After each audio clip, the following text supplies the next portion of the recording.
mantendrás entre tus manos la llave de mi voluntad.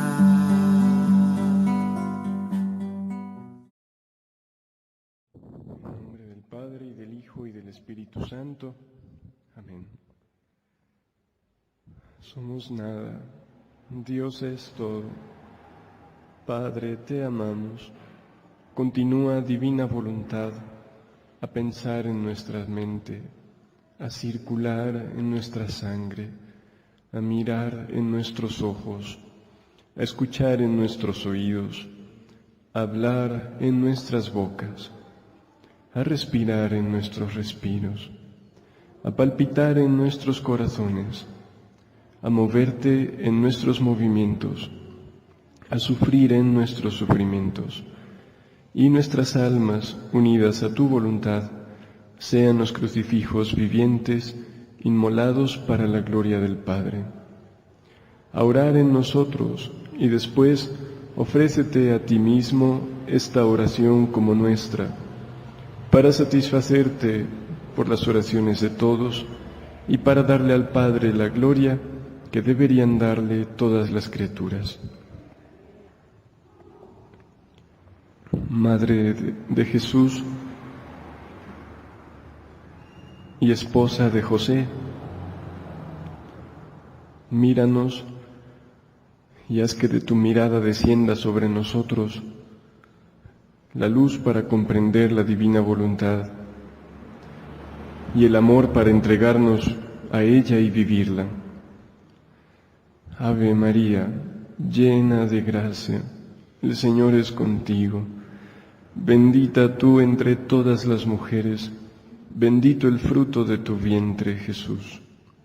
María, Madre de Dios, ruega por nosotros pecadores, ahora y en la hora de nuestra muerte. Amén. Amén. ¿Cómo están? ¿Quiénes? ¿Quiénes? Ah. Pues, ¿qué les digo? Ni modo que no.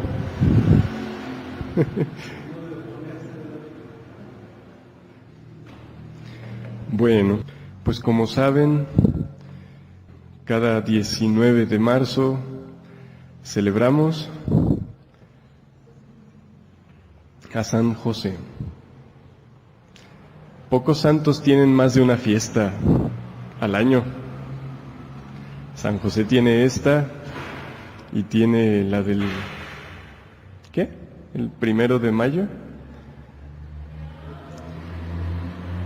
En esta del 19 de marzo lo celebramos como esposo de María y en la del 1 de mayo como obrero. ¿Sí? Vamos a leer algunas cositas.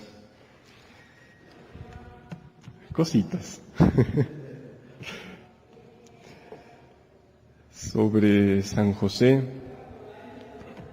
partiendo de María Valtorta. Luisa obviamente quería muchísimo a San José. Yo creo que es el santo más nombrado en todo el libro del cielo. En el libro del cielo una vez aparece San Francisco, o sea, Jesús le dice algo a Luisa sobre él. Aparece San Luis de Gonzaga, que era patrono de Luisa. Aparece creo que San Francisco de Paula o San Vicente de Paúl, no sé, los confundo de esos dos. Aparece San Juan Evangelista, algunos de los apóstoles, pero el que más aparece es San José. Ahorita estaba viendo en todo el archivo del libro del cielo, no conté, pero muchas, alrededor de unas 50 veces aparece nombrado. Se me ocurre, pues, por las veces que le tuve que dar. Jesús habla en varias ocasiones sobre él. Luisa muchas veces se dirige hacia él suplicándole que por favor la ayude, que la defienda, que la proteja, que la guíe, que la enseñe. Y en algunas ocasiones Luisa lo ve. Lo ve cuando Jesús le muestra su nacimiento, la visión del nacimiento de Jesús. Luisa lo ve. Además, por lo que entiendo, Luisa vio muchas veces todos los actos de la vida de Jesús. No solo los vio, sino que entraba a vivirlos junto. Y pues San José siempre estuvo allí. O sea, desde antes de que Jesús naciera hasta un poquito antes de su vida pública cuando muere. De repente en los ámbitos de divina voluntad perdemos el tiempo discutiendo sobre si vivió o no en la divina voluntad. Y digo perdemos el tiempo porque Jesús mismo no dedica un pasaje explícito a decir si vivió o no vivió. Sin embargo, yo debo decir que personalmente creo que no le tocó esa forma de santidad. Fue muy santo en la santidad que estaba a su alcance en ese momento.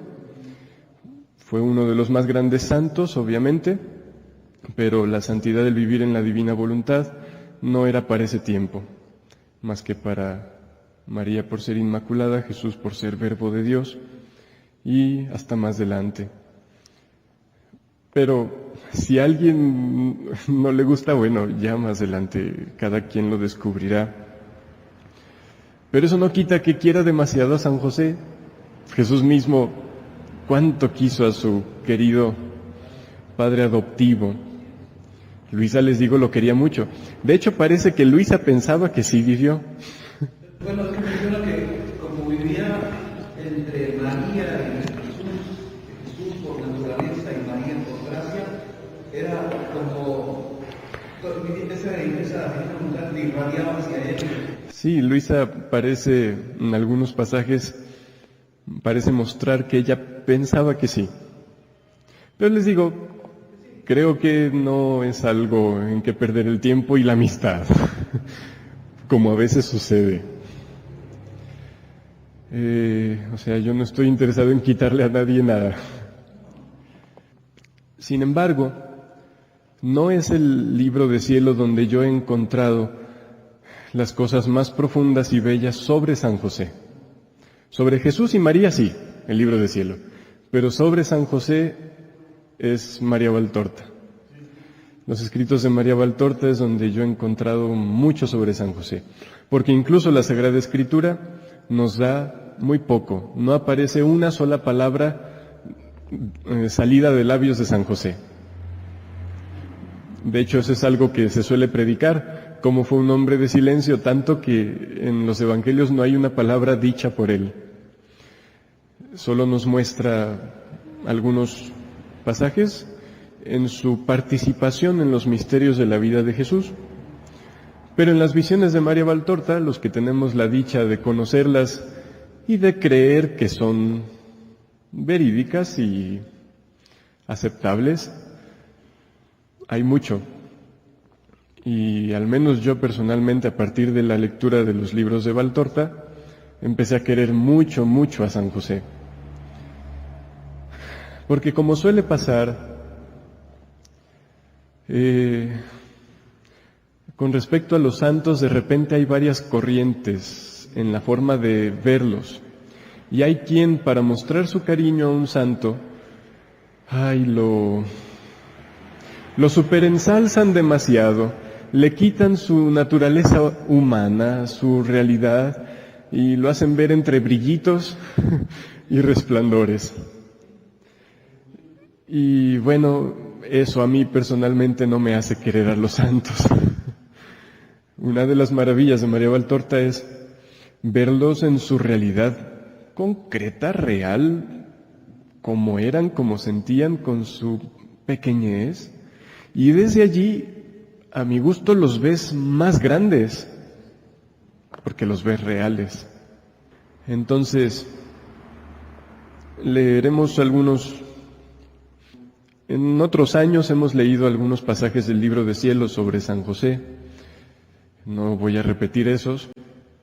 Y en algunas ocasiones nos hemos detenido en algunos actos concretos de la vida de San José con María Valtorta. Creo que alguna vez leímos la muerte de San José. Solo mencionaré ahora que, aunque Valtorta no precisa cuándo murió y la Biblia menos, sin embargo, por la descripción que Valtorta hace de Jesús, parece que Jesús ya era un adulto, o sea, ya estaba cercano a los 30 años cuando muere San José. Muchos padres de la Iglesia, místicos, entre ellos Luisa, afirman que San José estaba en el limbo cuando Jesús descendió, como se le dice, a los infiernos, es decir, al lugar donde habitaban los muertos, no al infierno del diablo. San José estaba allí, pues, entre los primeros puestos. De hecho, en la visión de María Valtorta sobre la muerte de San José, Jesús le dice: ve a decir a todos, no recuerdo las palabras, pero a todos los del pasado, los profetas, los patriarcas, que pronto el Redentor abrirá los cielos. Y bueno, efectivamente fue poco el lapso de San José en el limbo, en ese estado de espera de aquel que podía abrir el cielo. San José, como María, eran de la estirpe de David. La Biblia lo afirma de San José, pero no de María. Sin embargo, si solo San José fuera de la estirpe de David, Jesús no habría sido de la estirpe de David. Entonces era necesario que fueran ambos. José no había pensado, al parecer, no había pensado en casarse. En aquellos tiempos había una forma de vida de ser nazir o nazoreo. Era pues una forma de servicio a Dios por medio del ofrecimiento de la virginidad. Generalmente se hacía por un tiempo o algunos de por vida, al parecer. Y San José era uno de esos. No era un hombre fiestero, argüendero, no. No era tan viejo como algunos lo pintan, que se casó con la Virgen ya siendo un señor ya grande. No. Y creo que entre las razones que encuentran para eso es mostrar, pues, que no hubo intimidad sexual entre ellos.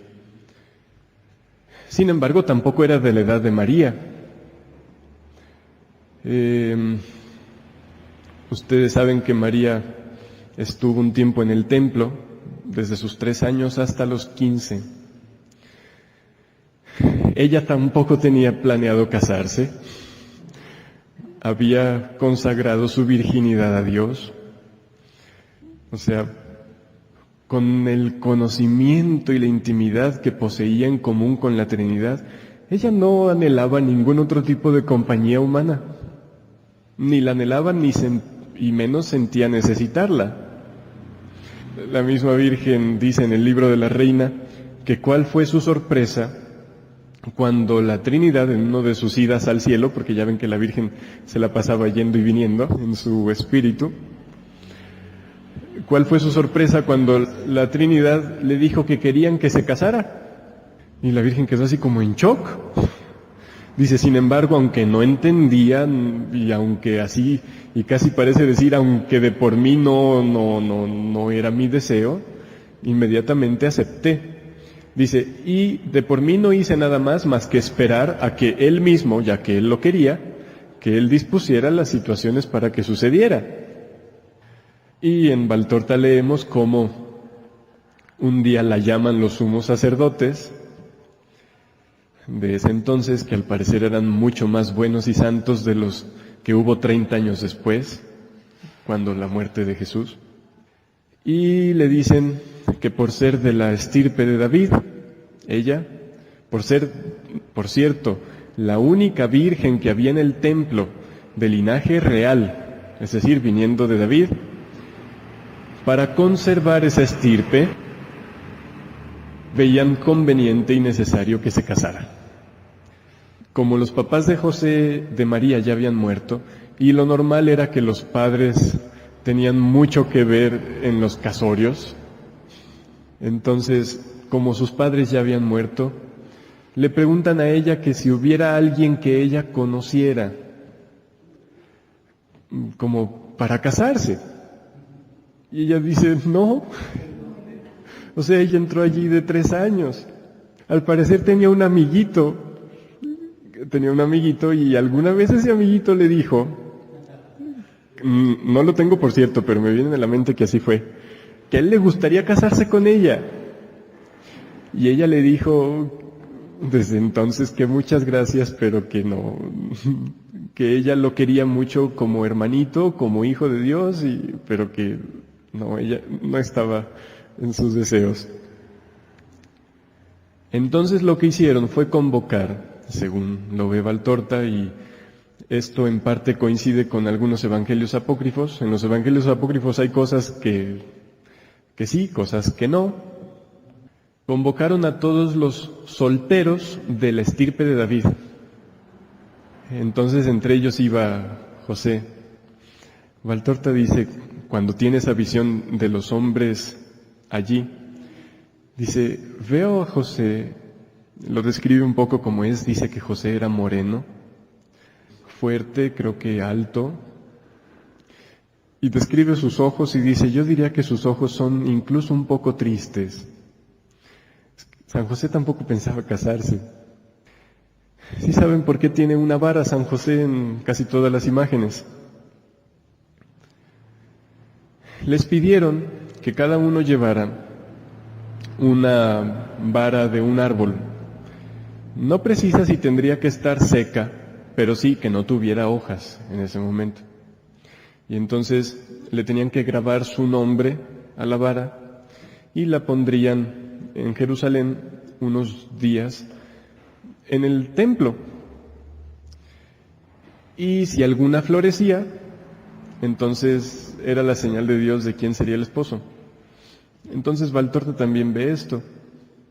Y los vuelven a citar después, y ahí aparece la vara y dicen, y aquí está está la vara, y aquí está el nombre.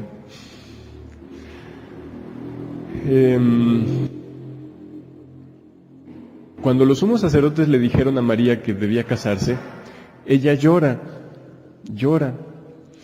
y le preguntan que por qué, que si no quiere. Y entonces ella, sin hablar, la que la cuidaba, su maestra, les explica, es que ella tiene un voto de virginidad. Y entonces, pues no sabe cómo debe ser eso. Es el mismo pero que ella le puso al ángel. Bueno, no pero, sino así como duda. ¿Cómo podrá hacer esto si yo no conozco varón? Pues antes de casarse era la misma inquietud, si así se le puede decir. Y entonces el sumo sacerdote le dice, Dios te dará un buen hombre y sabrán comprenderse. Cuando aparece que es José y todos los demás les dicen que por favor ya se vayan, traen a María muy reservada, y José si pueden leer todo esto en los escritos de Valtorta o escucharlo, quienes escuchen esta plática pueden buscar en YouTube Radioteatro María Valtorta y encontrarán una lista de videos donde aparecen habladas las visiones de Valtorta. Son visiones verdaderamente muy, muy bonitas, yo se las cuento así como a grandes rasgos. No solo muy bonitas, sino muy sabias, muy esclarecedoras, profundas a la vez. Y José, para entrar en confianza con ella, le empieza a contar varias cosas. Le dice que él estimaba mucho a su papá, de ella, Joaquín. Le dice que la recuerda de cuando ella era niña. Al parecer José sería como 15, 16 o 17 años más grande que María. Entonces María tenía 15, José tenía 30 y algo. O sea, no era un señor así como tal. Todavía entraba en la categoría de joven maduro. Por cierto, creo que le dice que su primer trabajo de él fue hacer la cuna de ella. Pues tendría 15, 16 años, así que fue su primer trabajo. Y le dice que la vara, esa que llevó, la cortó de la casa de ella. Creo que era un almendro, creo. En la casa de Joaquín estaba pues ya desierta, hacía tiempo que habían muerto Joaquín y Ana. Y entonces María, pues, aunque era perfecta, el ser perfecta no le quitaba que tuviera una sensibilidad y una naturaleza humana perfecta. Y una naturaleza humana que requiere, en las relaciones humanas, crecer con lazos de conocimiento, lazos de afecto. O sea, en su alma amaba a todas las criaturas desde entonces ya como hijos, pero en su sensibilidad humana era una sensibilidad perfecta, y perfecta quiere decir también natural, real, verdadera. Y bueno, acuerdan un poco el asunto del matrimonio, esto y aquello. Ella le explica, o no recuerdo bien, creo que es José quien primero le dice que él no pensaba casarse, que él pensaba vivir en continencia su vida como nazir o nazoreo, como se le quiera decir.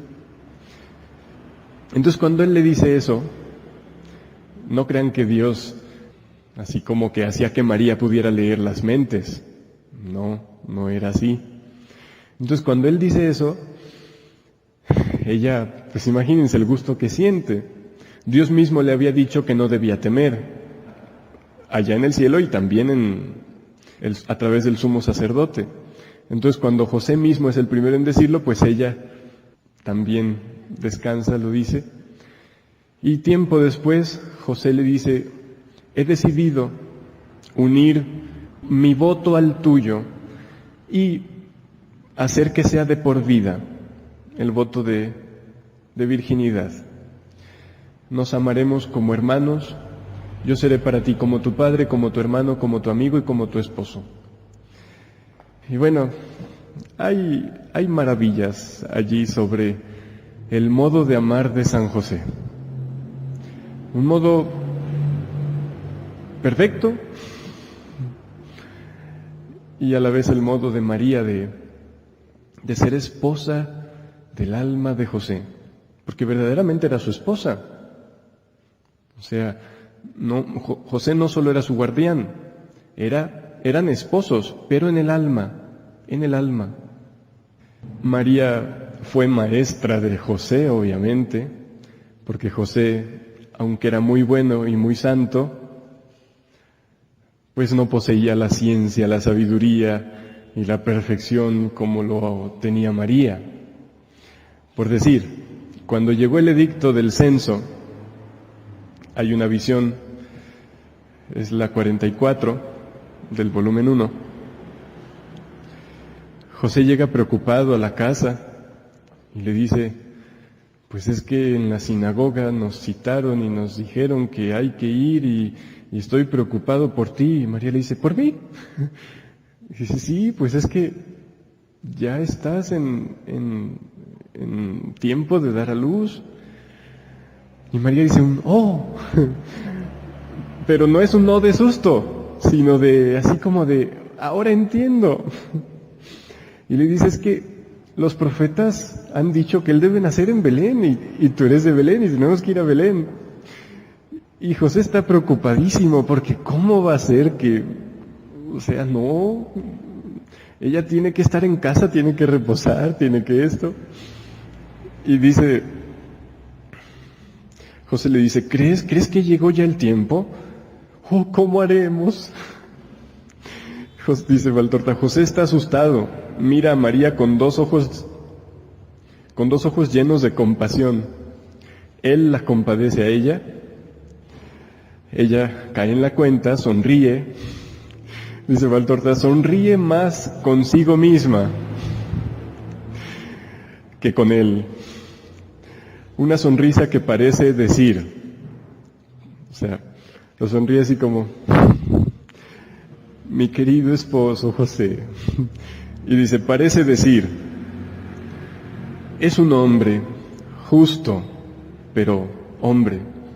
Justo quiere decir santo. Es un hombre justo, santo, pero hombre.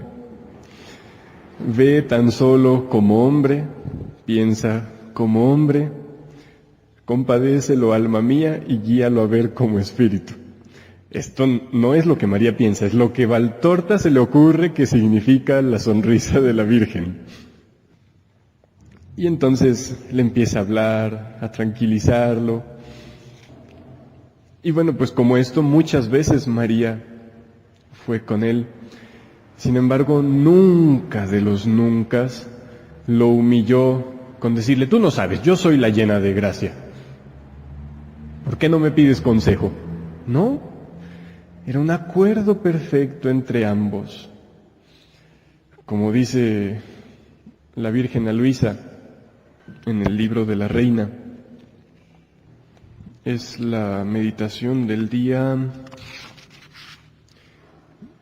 25, y habla de las bellezas del vivir en Nazaret, como todo era perfecto orden, las alegrías, la felicidad, los contentos indescriptibles que corrían entre los tres. Y dice, oh, cómo éramos felices. Todo era paz, suma unión, y el uno se sentía honrado de obedecer al otro. El uno se sentía honrado de obedecer al otro. Dice, también mi querido hijo hacía competencia, porque quería ser mandado en las pequeñas labores, por mí y por el querido San José, mandado por María y por José. Oh, cómo era bello verlo en el acto en que ayudaba a su padre putativo en las labores del trabajo, ver lo que tomaba el alimento y cuántas cosas más.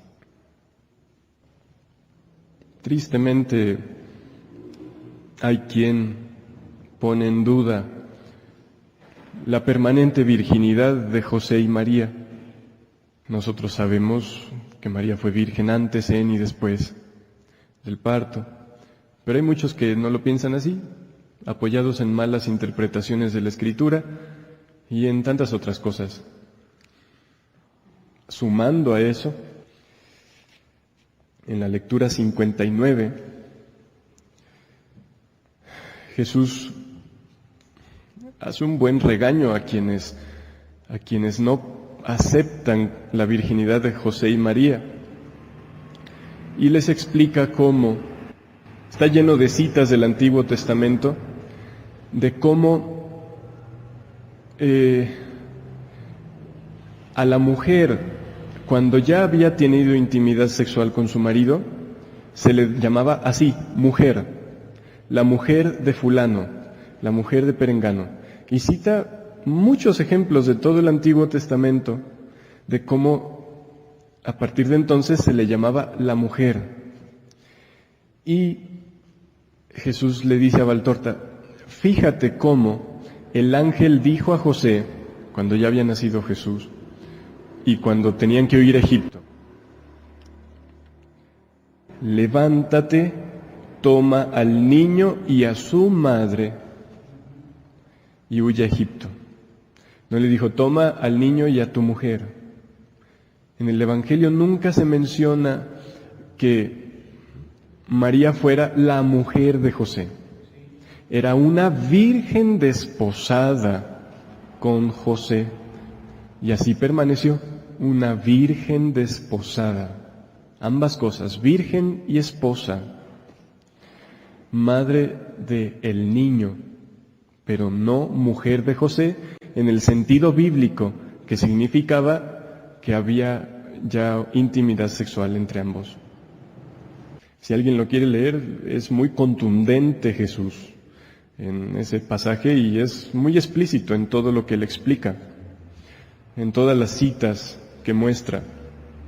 Dice Jesús, es llamada compañera hasta el momento de la unión matrimonial y luego se llama mujer. Vamos a leer la lectura 62, que se llama Jesús recibe su primera lección de trabajo. No, de hecho, no precisa si están en Egipto o si ya volvieron a Nazaret. Quizá ya volvieron a Nazaret, porque Jesús ya está en edad de comprender el trabajo humanamente. Dice, veo aparecer a mí Jesús como un rayo de sol en un día de tempestad, un niño de unos 5 años de edad, rubio y hermoso, con su vestidito de color azul que le llega hasta las redondas pantorrillas.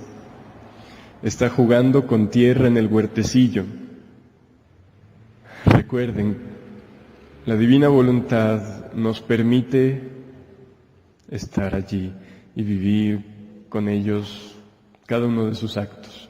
Esa es una de las más grandes utilidades de María Valtorta, conocer los actos en los que debes estar. Que aunque no conociéramos los escritos de Valtorta, la divina voluntad nos hace presentes, pero pues conocerlo hace valorarlo. Entonces, hagamos la intención de fundirnos un acto actual en la divina voluntad y tener la intención de poner nuestro amor y nuestra vida en este acto de Jesús. Y si a alguien de quien escuche esto le cuesta creer que lo de Valtorta es de Dios, bueno, póngalo en el momento que usted imagine que fue cuando Jesús empezó a trabajar. Dice, está jugando con tierra en el huertecillo. Hace unos montoncitos y sobre ellos planta ramitas como si quisiera hacer un bosque en miniatura. Con piedrecitas hace unos caminitos. Quiere ahora hacer un pequeño lago a los pies de sus pequeñas colinas. Deben notar que, aunque era el verbo de Dios y era la sabiduría increada, sin dejar de ser eso, su inteligencia humana recorrió las etapas humanas en su orden natural, sin separar las dos cosas. Entonces está haciendo colinas con bosquecitos y ahora quiere hacer un lago, un pequeño lago a los pies de las colinas. Y para esto toma el fondo de algún trasto viejo y lo entierra hasta el borde. Luego lo llena de agua con un jarrito que mete en el depósito de agua destinado para el lavadero o para regar el huertecillo. Pero no hace más que mojarse la ropa, sobre todo las mangas. El agua se escapa del plato, que está roto, y el lago se seca. Es Dios quien juega eso.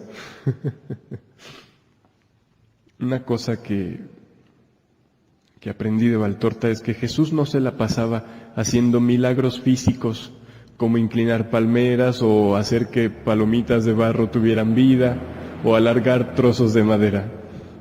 Y Jesús mismo le explica a Luisa que rara vez hacía uso de su poder, más bien lo mantenía restringido en él y solo hacía uso de él para provocar la fe.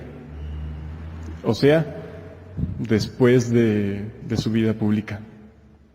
En su vida ordinaria no recurría, porque parte de su estar aquí, de por él quería batallar y quería sujetarse a una existencia como la de todas las criaturas para divinizar los actos ordinarios de las criaturas.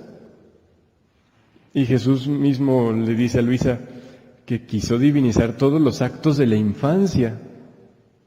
Y parte de los actos de la infancia es jugar, mojarse y hacer cosas sencillas, como un lago que se le va el agua. Dice, José sale a la puerta y sin hacer nada de ruido, mira por algunos minutos lo que el niño está haciendo y sonríe. Y en realidad es algo que provoca a reír de alegría. Después, para que Jesús no vuelva a mojarse, lo llama. Jesús se vuelve sonriendo y al ver a José, corre a él con los brazos extendidos. Jesús le dice a Luisa en algunas lecturas del libro del cielo. Ahora aquí añado un detalle. La mamá de Luisa murió el día de San José. Está en el volumen 7. Dice Luisa, el día 19 de marzo consagrado a San José, por la mañana, y sigue describiendo, el punto es que ese día murió su mamá. Y ella lo supo de Jesús primero que le llegaran las noticias. Jesús fue quien le dijo, hija, el Creador se lleva a la criatura. Dice, es el volumen 20, en que Luisa se pregunta, ¿qué sería más duro para Jesús? Los días que duró en la gruta de Belén, con aquel frío, en una cueva llena de excremento de animales, de murciélagos. Y ella se pregunta, ¿qué sería más duro para Jesús, eso o su estancia permanente en el sagrario? Y Jesús le dice, ¿se acuerdan qué? Que es más duro su estancia en el sagrario. Dice, en la gruta tenía mi madre, que era todo mi contento, y además estaba San José, siempre atento a que nada me faltara, nada, a hacer todo lo posible a costa de cualquier sacrificio para que mi pequeña existencia humana en la tierra fuera lo más cómoda posible. Y dice Jesús, las alegrías de madre con poseer al hijo son grandes, las alegrías de poseer una madre son más grandes aún. Yo encontraba todo en ella y ella encontraba todo en mí. Además estaba mi amado Padre San José, que me hacía de padre. Y yo sentía todas las alegrías que él sentía por causa mía. O sea, Jesús volvía feliz a San José y Jesús era feliz de sentir la felicidad de San José. Nosotros venimos con Jesús y no le damos el gusto de ser felices por estar con Él y de Él sentir nuestra felicidad porque estamos con Él. No dije la fecha del otro, ¿verdad? Volumen 20, 25 de diciembre de 1926. Y el otro, que también es del volumen 20, es del 6 de enero de 1927, este que voy a leer ahora. Dice, mira el orden de mi providencia divina.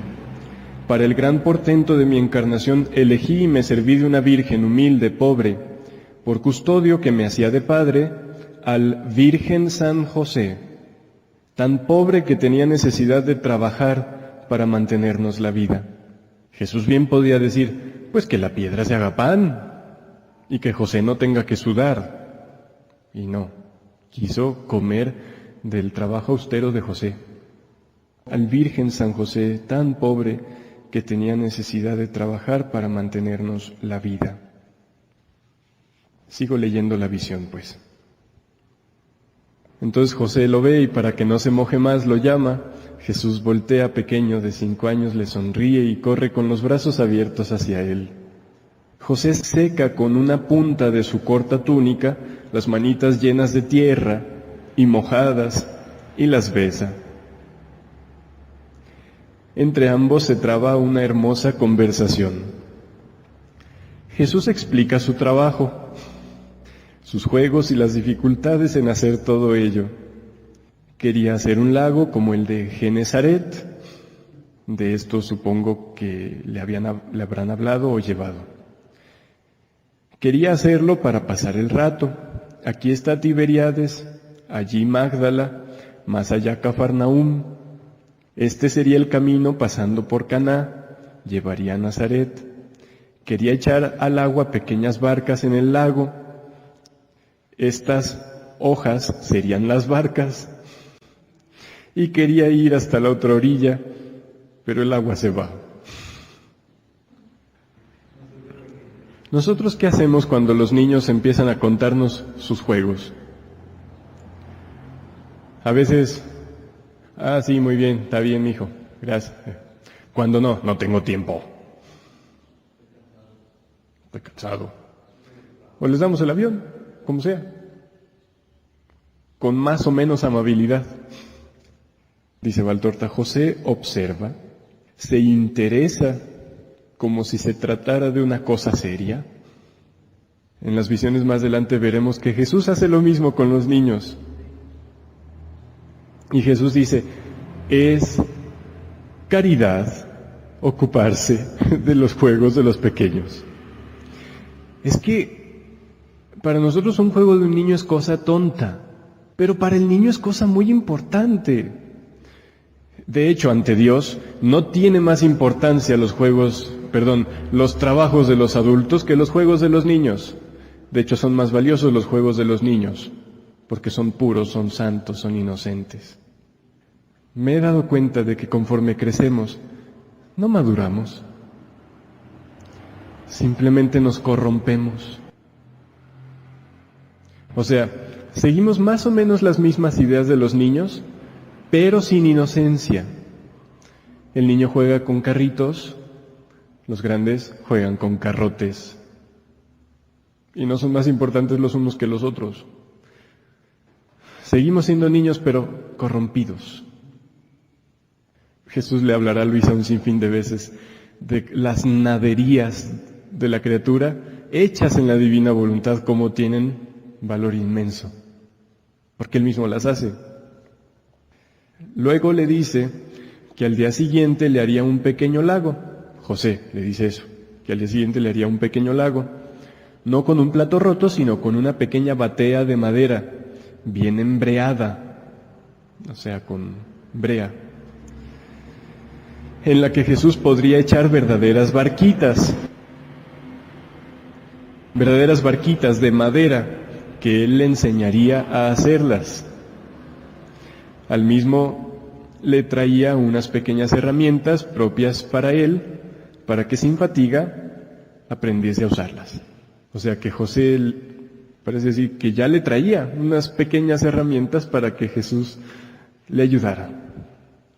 Así te ayudaré, dice Jesús con una sonrisa. Y dice José, así me ayudarás y te harás un buen carpintero. Ven a verlas.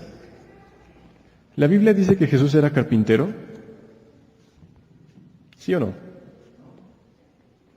Hay dos pasajes en el capítulo 13 de Mateo, verso 55. Es cuando dicen, ¿no es este el hijo del carpintero?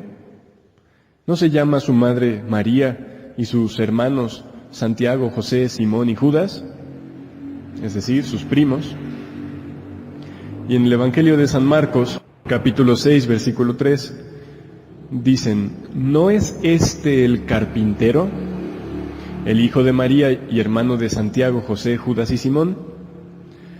Sin embargo, la palabra que se usó no es exactamente carpintero, es tectón, que significa artesano, constructor, obrero. O sea, un obrero que hace cosas, ¿sí? Entonces, también ese término se usaba para los carpinteros, pero al parecer también se usaba para los herreros. Es que la palabra carpintero es más actual con este. Sí. Sin embargo, los padres de la Iglesia no se ponen del todo, o sea, los sucesores de los apóstoles, no se ponen del todo de acuerdo sobre si era carpintero o no, pero todos los místicos coinciden en que sí, todos los místicos. Entonces, pues le creemos, pues. Además de que no contradice la Escritura, simplemente es uno de los significados que entran en esa palabra. Entonces, dice, entran en el taller. José enseña un pequeño martillo que está sobre un banco de carpintero adaptado a la estatura de Jesús. Mira, para segar se pone este pedazo de leño apoyado así, se toma la sierra así, procurando no cortarse uno el dedo. Haz la prueba. La lección empieza. Jesús se pone rojo con el esfuerzo. Aprieta sus labios, con cuidado corta y luego empareja la tabla con la garlopa, y aunque está un poco torcida, le parece buena. Dice Valtorta, aunque está un poco torcida, le parece buena. La perfección de Jesús no era el perfeccionismo humano. No. La perfección era la perfección adecuada a la edad, a la situación. Por decir, una ropa que tejiera la Virgen no podrá ser tan perfecta como quizá un abrigo que compres hoy en día. Pero Dios no mide la perfección así. Dice, José lo alaba y le enseña a trabajar con paciencia y amor. Es triste cómo en la vida a veces se enseña a los hijos a trabajar, pero con una dureza que hace que el niño no quiera aprender, que le dé miedo. Llega a suceder. Tampoco es que los hijos siempre sean unos ángeles dispuestos a aprender, pues. Bueno, dice, regresa María, que había salido fuera de casa, se asoma a la entrada y mira. Los dos no la ven porque tienen las espaldas vueltas. La mamá sonríe al ver el entusiasmo con que Jesús trabaja con la garlopa y el cariño con que José le enseña. Creo que entre los que no aceptan las visiones de Valtorta, este es una de las razones por las que no aceptan, porque menciona la garlopa. Dicen que ese instrumento fue inventado después.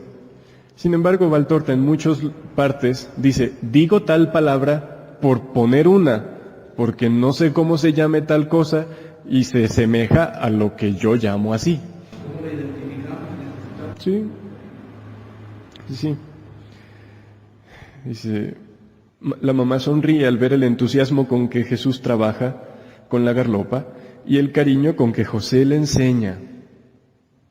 Jesús presiente esa sonrisa, se vuelve, ve a su mamá y corre hacia ella con su tablita semi-emparejada y se la muestra. María la ve atentamente y se inclina para dar un beso a Jesús. Le compone los cabellos desordenados, le seca el sudor que corre por su rostro sudado. Escucha con amor a Jesús que le promete hacerle un banquito para que esté más cómoda cuando trabaje. ¿En qué trabaja María? Hilando el telar. Entonces Jesús le promete un banquito para que esté más cómoda. Pues no sé, a lo mejor tenía otro, ¿saben? No sé. El chiste es que él le promete que va a hacerle un banquito. A lo mejor ya tenía uno, pero él le va a hacer uno. José, derecho junto al pequeño banco, con la mano en la cintura. O sea, esta es una posición de descanso para la espalda. Y a la vez como de satisfacción. Con la mano en la cintura mira y sonríe. Dice Valtorta, asistí a la primera lección de trabajo que recibió mi Jesús. Toda la paz de esta familia santa está en mí. De la vida oculta de Jesús en realidad son pocas las visiones. Son unas cuantas en las cuales Jesús le deja ver el ambiente de Nazaret. Jesús le dice más adelante, en la lectura que sigue. Se dice que José fue mi padre adoptivo. ¿Qué no me hubiera dado? Se hizo pedazos en el trabajo para darme pan y consuelos, y tuvo un corazón maternal.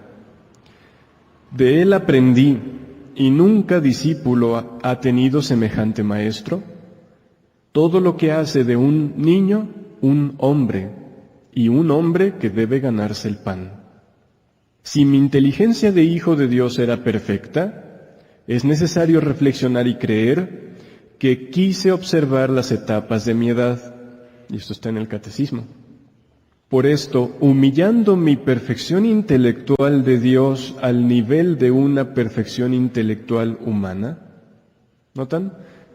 La perfección intelectual como Dios, de esa se pone al nivel de la perfección intelectual humana de su edad. Me sujeté, y esto lo dice la carta a los Filipenses, capítulo 2, versículo 7. No se aferró a su condición divina, sino que se anonadó a sí mismo. La carta a los Gálatas 3:13, creo que es donde dice que se hizo semejante a nosotros en todo, excepto el pecado. Dice, me sujeté a tener como maestro a un hombre y a tener necesidad de quien me enseñase. Si se fijan, dice, me sujeté, o sea, él mismo, libremente. Si después aprendí rápidamente y con gusto, eso no me resta ningún mérito de haberme sujetado a un hombre, al hombre justo que llenó mi pequeña inteligencia con las nociones necesarias de la vida. Las caras horas, caras en el sentido de queridas y de valiosas, las caras horas pasadas al lado de José, que como si se tratase de juego, me hizo capaz de trabajar. ¿Se fijan? Como si se tratara de juego, me hizo capaz de trabajar. No las olvido ni siquiera ahora que estoy en el cielo. Y cuando miro a mi padre putativo, José, vuelvo a ver el pequeño huerto, el taller ahumado, y me parece ver asomarse a mi mamá con su sonrisa que llenaba de oro el lugar y nos hacía felices. ¿Cuánto deberían aprender las familias de estos perfectos, esposos que se amaron como ningún otro? José era la cabeza. Su autoridad familiar era indiscutible. Ante ella, ante su autoridad, reverente se inclinaba la de la esposa y madre de Dios, y a ella se sujetaba el Hijo de Dios. Todo lo que José decidía hacerse, se aceptaba sin discusiones, sin porfías ni resistencia. Su palabra era nuestra pequeña ley. O sea, la gran ley era la voluntad divina. La pequeña ley era José. Dice, y no obstante esto, cuánta humildad en él. Jamás abusó de su poder, ni quiso hacer algo contra la razón por ser el jefe. No. Su esposa era su dulce consejera. Y si ella, en su profunda humildad, se tenía por sierva de su esposo, José, sacaba de la sabiduría de la llena de gracia luz que sirviese de guía en todos los sucesos. No tenían que mandarse, cada uno buscaba contentar al otro antes de que lo pidiera.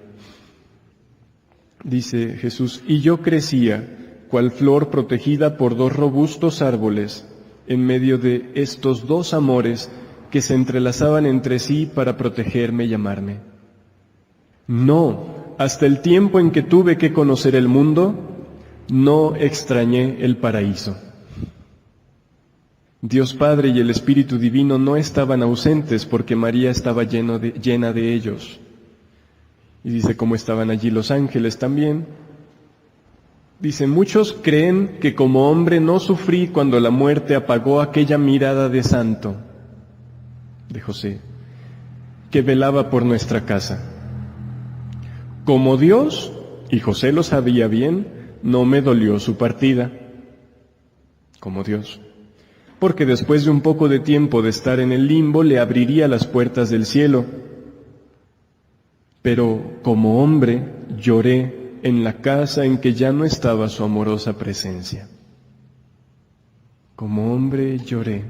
Lloré por el amigo muerto y no iba a llorar por este santo mío, sobre cuyo pecho dormí de pequeño y que por tantos años me amó. En fin, quiero hacer notar a los padres de familia, cómo José, sin esos adminículos de pedagogía, supo hacer de mí un buen obrero. Apenas llegué a la edad en que podía usar los instrumentos,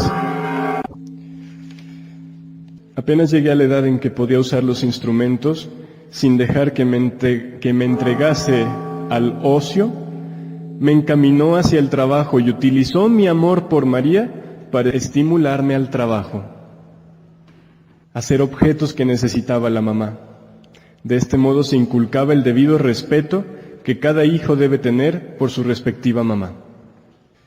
Bueno, si lo quieren leer entero es muy bonito, pero no lo voy a leer aquí entero. ¿Por qué Jesús quiso ser carpintero? ¿Qué piensan? Tenía mucha relación con la madera, con la cruz. ¿Sería casualidad que pues José era carpintero, pues también le tocaba a Jesús? ¿Acaso hay casualidades en el plan divino y en la vida de Jesús? Quiero que noten que Jesús fue crucificado en un madero, con clavos y con martillo, con lo que trabajó toda su vida. Fue carpintero porque iría a morir con las mismas herramientas con las que siempre trabajó. Con eso Jesús muestra que Jesús nos redimió así, con el estar en la cruz, los clavos, el martillo, pero con haber trabajado toda su vida con esos mismos instrumentos nos muestra que toda su vida fue redención. O sea, es un símbolo externo de cómo toda su vida fue la misma labor, redimir, ¿sí? Y así como la cruz, los clavos y el martillo son el símbolo de la redención, son el símbolo de su trabajo, es decir, su trabajo fue vivir redimiendo, ¿sí? Además, En el volumen 12 dice que si nosotros pensamos que Dios se anonadó a cepillar la madera, a darle forma, que no, porque mientras hacía eso... sí, allí dice cómo en cada acto de su trabajo hacía actos divinos y obras eternas. Sin embargo, eso lo podría haber hecho con cualquier otra labor. Aquí, ¿por qué carpintero? ¿Cuál es la materia prima del carpintero? La madera, ¿verdad? Bueno, los dos objetos, por así decirlo, más importantes de la Biblia, ¿cuáles son? Objetos. En todo el Antiguo Testamento es el Arca de la Alianza, y en el Nuevo Testamento, ¿qué es? La cruz. ¿De qué están hechos? El Arca de la Alianza está hecha por órdenes explícitas, concretas, así detalladas de Dios a Moisés. Tenía que hacerla de madera, le dio incluso las medidas, y después de hacerla de madera debía recubrirla con oro, por dentro y por fuera. ¿Y qué era el Arca de la Alianza? Era una caja donde se contenían el maná, las tablas de la ley, la vara de Moisés, pero era el lugar de la presencia de Dios, ¿sí? Si alguien que no fuera el sumo sacerdote la tocaba, moría. Bueno, ahora, el otro instrumento, objeto más importante es la cruz. También es de madera. ¿Por qué madera? ¿Por qué madera? Todo el asunto de la salvación comienza con dos árboles. En el Génesis leemos que Dios puso al hombre en un jardín, y en ese jardín dice: el Señor hizo brotar de la tierra todo árbol agradable a la vista y bueno para comer, en todo el jardín. Asimismo, en medio del huerto, el árbol de la vida y el árbol del conocimiento del bien y del mal. En el centro del jardín había estos dos árboles en particular, el árbol de la vida y el árbol del conocimiento del bien y del mal. Y de esos dos Dios le dijo que no tocara uno. ¿Cuál? El del conocimiento del bien y del mal. ¿Qué son esos árboles? El El libro de los Proverbios, bueno, lo que leí ahorita del Génesis es 2:15, Génesis 2:15. En el libro de los Proverbios 3, 1 y 18, o sea, capítulo 3, versículos 1 y además el 18, dice: Hijo mío, no te olvides de mi ley, y tu corazón guarde mis mandamientos. Ella, la ley, es el árbol de vida a los que de ella echan mano, y bienaventurados son los que la retienen. La ley es, ¿qué? Expresión de la voluntad de Dios. En la interpretación del doctor Tomasini, el árbol de la vida es la divina voluntad, que es Jesús mismo, es Dios mismo. En el centro del jardín, el jardín era el hombre. Ciertamente había un jardín real, físico, sí, pero además el verdadero jardín de Dios era el hombre. ¿De qué está formado el hombre? Dice la Biblia, de barro, tierra, arcilla. Un jardín que requiere para ser un jardín. Tierra, arcilla, sí. Y en el centro de esa tierra surge majestuoso el árbol de la vida. Pues en el centro del hombre, jardín de Dios, debe surgir majestuoso el árbol de la divina voluntad. Pero además hay otro árbol, el árbol del conocimiento del bien y del mal. No solo Tomasini, sino, de hecho leí algunas páginas, donde hablan de que ese árbol es símbolo de la voluntad humana. ¿Por qué Dios pone en el jardín esos dos árboles? Pero uno de ellos es muy peligroso. Si lo toca el hombre y si come de su fruto, muere. ¿Por qué Dios puso un árbol tan peligroso en el centro del jardín? Y junto al árbol de la vida, los dos juntos. ¿Por qué? Es un árbol que se necesita que esté allí, pero no se debe tocar. Es nuestra voluntad. Tiene que estar en el centro de nosotros. Dios no está interesado en quitarnos nuestra voluntad. Tiene que estar allí, pero no la tenemos que usar. Tiene que estar junto con el árbol de la vida, como injertados los dos en la misma zona. Pero si se toma del fruto del árbol del conocimiento del bien y del mal, ¿cuál es ese fruto? Un árbol produce frutos, una voluntad produce actos.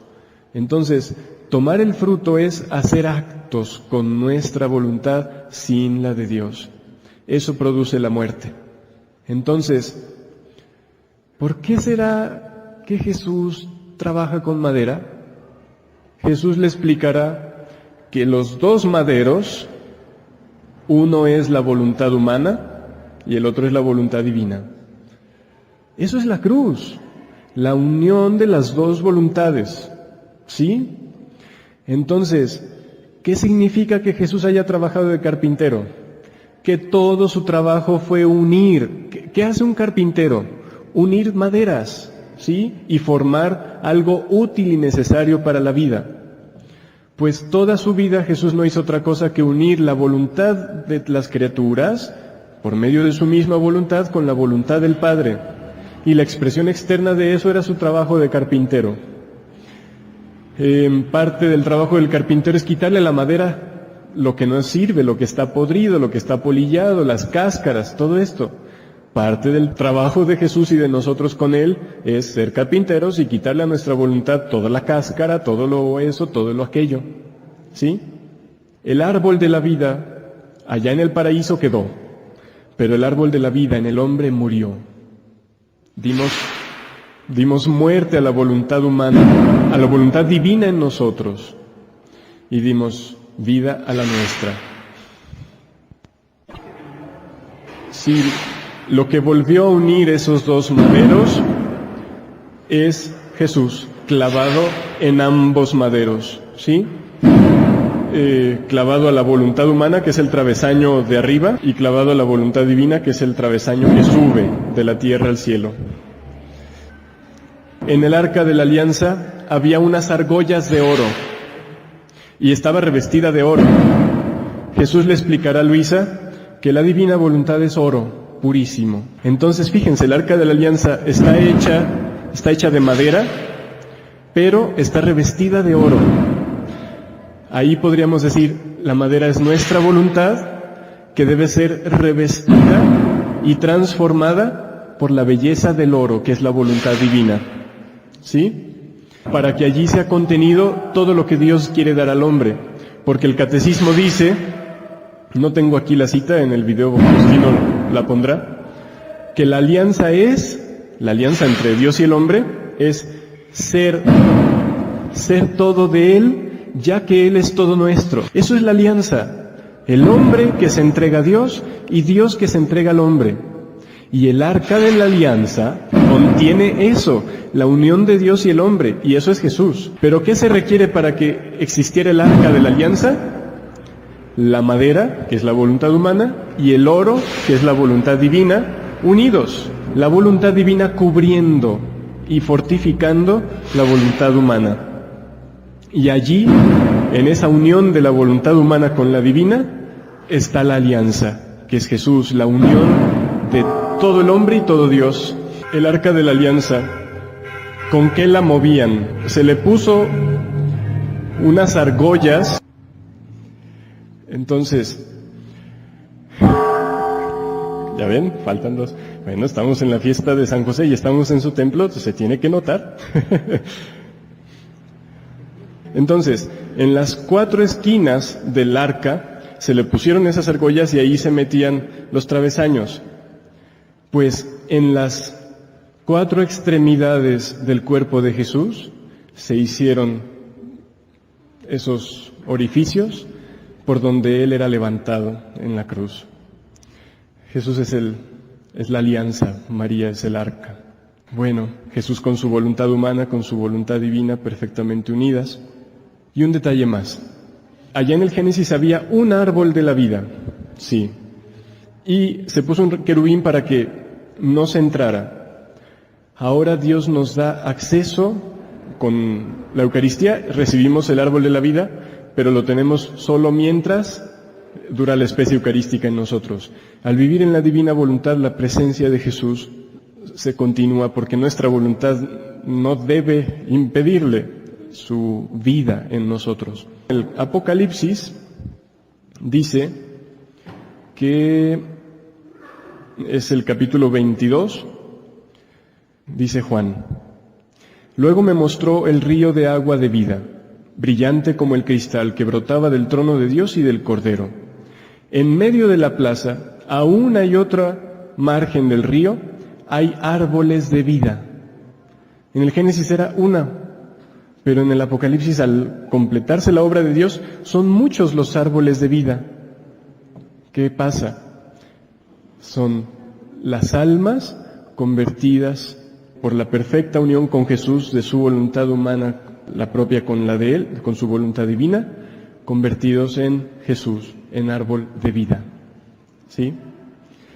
Bueno, espero que con estas breves cosas podamos comprender el sentido de por qué Jesús quiso ser carpintero, en vez de tener el oficio, por así decirlo, en ese momento de ser pastor, de ser sacerdote. Quiso ser carpintero, porque su labor era unir aquellas dos voluntades que se separaron. De aquellos dos árboles, el del conocimiento del bien y del mal, que era la voluntad humana, y el de la vida, que era la voluntad divina. ¿Sí?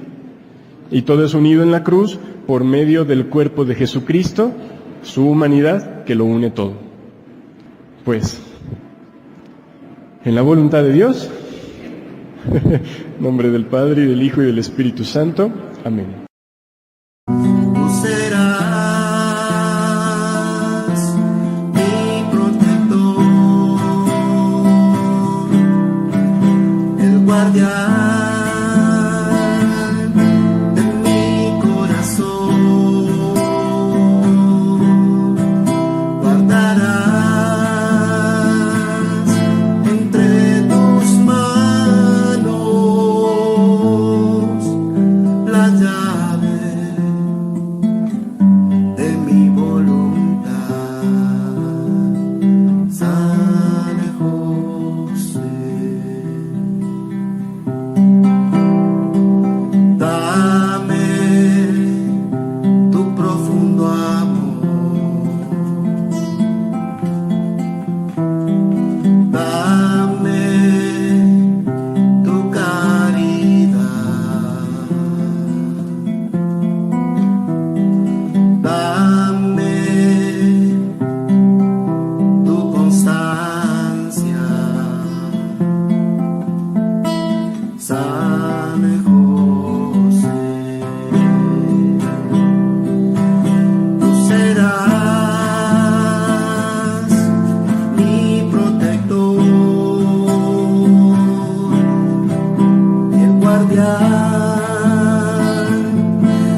allá.